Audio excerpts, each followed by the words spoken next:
It all seems so quaint now to think back to 1972 when if you wanted to spy on the opposing political party, you had to send burglars who would go to the headquarters and break in, as happened at the Watergate Hotel. And of course, they got caught and that eventually brought down the Nixon administration. These days, it seems like there's a new Watergate every other day, and it doesn't involve guys putting on white gloves and trying to pick the lock. It involves cyber thieves, hackers who it seems are just taking over the presidential campaign. You had the big DNC hack just before the Democratic convention in July that caused Debbie Wasserman Schultz to have to resign. All kinds of embarrassing emails came out. And now a hack against Colin Powell, the former Secretary of State, has been trying to stay out of the political spotlight. And in these emails, and I always feel a little guilty reporting on this, everybody does it now because, you know, a crime has been committed. This is his personal messages that we shouldn't really be seeing. And yes,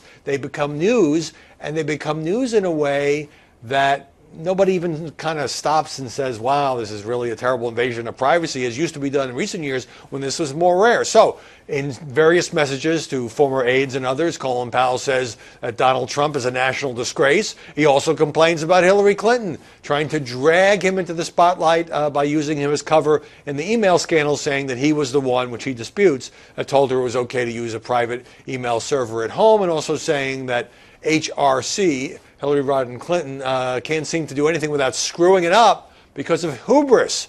So different websites and television networks have been emphasizing different parts of those emails. And this appeared on a website called DC Leaks that, according to some news reports, is believed to have some ties to Russian intelligence. So here again, we have the Russians potentially, perhaps through intermediaries, no solid proof, manipulating the U.S. presidential election. And now there's a second round of DNC leaks. This one, Guccifer 2.0, the Romanian hacker, has claimed credit for it, or at least is getting credit for it. And he also is thought to be working with the Russians or the Russian government in some form. And this, after that earlier one in July, has lots of personal information about big Democratic donors, maybe looking for jobs, financial information about the workings of the party.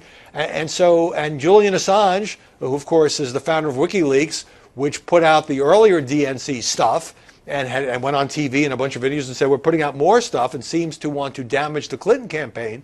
He said more is coming. Whether this is it or there's yet another round or an October surprise, we don't know. But the bottom line is this, in a way we have never seen before, these cyber thieves, these hackers, perhaps in cahoots with the Russian government, perhaps not, are really now driving the agenda of the news media, driving the political campaigns, because when somebody hands you a gift because some embarrassing stuff has come out from involving someone on the other side, it would be political malpractice not to take it. So they are manipulating the U.S. presidential campaign in a way that's never been done before, and I, for one, find it really disturbing.